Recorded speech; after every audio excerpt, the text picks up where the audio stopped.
വറഹ്മത്തുള്ളാഹി തആല വബറകാതുഹു. നമുക്ക് എല്ലാവർക്കും ചെറിയ പെരുന്നാൾ എത്തി അല്ലെ.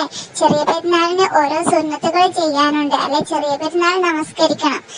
ഈ ചെറിയ പെരുന്നാളിന് ഒരുപാട് സുന്നത്തുള്ള കാര്യങ്ങളുണ്ട്. ചെറിയ പെരുന്നാളിന് നമ്മള് ആണുങ്ങളാണെങ്കിൽ പള്ളിയിൽ പോകുമ്പോൾ ഒരു വഴിയിലൂടെ നടന്ന് തിരിച്ചു വരുമ്പോൾ മറു വഴിയിലൂടെ വരിക, കാണുന്നവരോടൊക്കെ സലാം പറയുക, അതുപോലെ തന്നെ ഒരു പെരുന്നാൾ ആശംസ പറയുക. ഈദ് മുബാറക്ക് എന്നും പറയാം, എന്നാൽ അതിലേറെ പുണ്യം തഖബ്ബലല്ലാഹു മിന്നാ വ മിൻകും സാലിഹൽ അഅ്മാൽ എന്ന ഈ ഒരു തക്ബീർ ആശംസ പറയുന്നതാണ് നല്ലത്. ഒരുപാട് പുണ്യമുള്ള ഒരു ഇതാണ്. ഒരുപാട് ആൾക്കാരെ നമ്മൾ കാണുമ്പോഴൊക്കെ ആശംസ പറയുക ഒരുപാട് കൂലിയുള്ള ഒരു കാര്യമാണ്.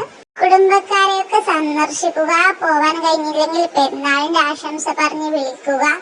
പ്രത്യേകം സുന്നത്താണ് കുടുംബം പുതുക്കല്. പെരുന്നാൾ നമസ്കരിക്കേണ്ടത് എല്ലാവരും വിചാരിക്കും പെരുന്നാൾ നമസ്കാരം എന്തോ പ്രത്യേകമായിട്ട് നിസ്കരിക്കണം എന്ന്. എങ്കിൽ ഒരു ബേജാറും വേണ്ട, ഒരു പേടിയും വേണ്ട. സാധാ നമ്മുടെ 2 റക്അത്ത് നിസ്കാരം, ചെറിയ പെരുന്നാള് നിസ്കാരം അല്ലാഹു തആലാക്ക് വേണ്ടി ഞാൻ 2 റക്അത്ത് സുന്നത്ത് നിസ്കാരം നിസ്കരിക്കുന്നു എന്ന് നിയത്ത് വെച്ചിട്ട് ഫസ്റ്റത്തെ റക്അത്തില് 7 പ്രാവശ്യം സുബ്ഹാനല്ലാഹി വൽഹംദുലില്ലാഹി വലാ ഇലാഹ ഇല്ലല്ലാഹു വല്ലാഹു അക്ബർ എന്ന് പറഞ്ഞിട്ട് 7 പ്രാവശ്യം അല്ലാഹു അക്ബർ എന്ന് പറഞ്ഞിട്ട് കൈ കെട്ടുക. ശേഷം രണ്ടാമത്തെ റക്അത്തിൽ ഇതേ തക്ബീർ 5 പ്രാവശ്യം പറയുക.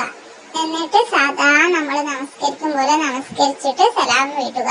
സ്ത്രീകളാണെങ്കിൽ വീട്ടിൽ നിന്ന്. ഈ ഒരു ദിവസം നമ്മൾ അള്ളാഹുവിനോട് ഏറ്റവും കൂടുതൽ അടുക്കണം. പെരുന്നാളാണ്, റമദാൻ കഴിഞ്ഞ് എന്ന് വിചാരിച്ച് എല്ലാം നമുക്ക് ചെയ്യാം, ലൈസൻസ് കിട്ടിയ പോലെ ആക്കരുത്.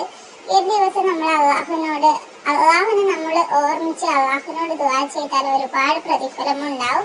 അള്ളാഹു ദുആ സ്വീകരിക്കും. ദുആ സ്വീകരിക്കാൻ ചാൻസ് ഉള്ള ദിവസമാണ്. എല്ലാവരും എല്ലാവരുടെ ആഗ്രഹങ്ങളൊക്കെ ദുആ ചെയ്യുക. അള്ളാഹുവിനോട് ഏറ്റവും കൂടുതൽ അടുക്കുക. അസ്സലാമു അലൈക്കും വറഹ്മത്തുള്ളാഹി തആല വബറകാതുഹു.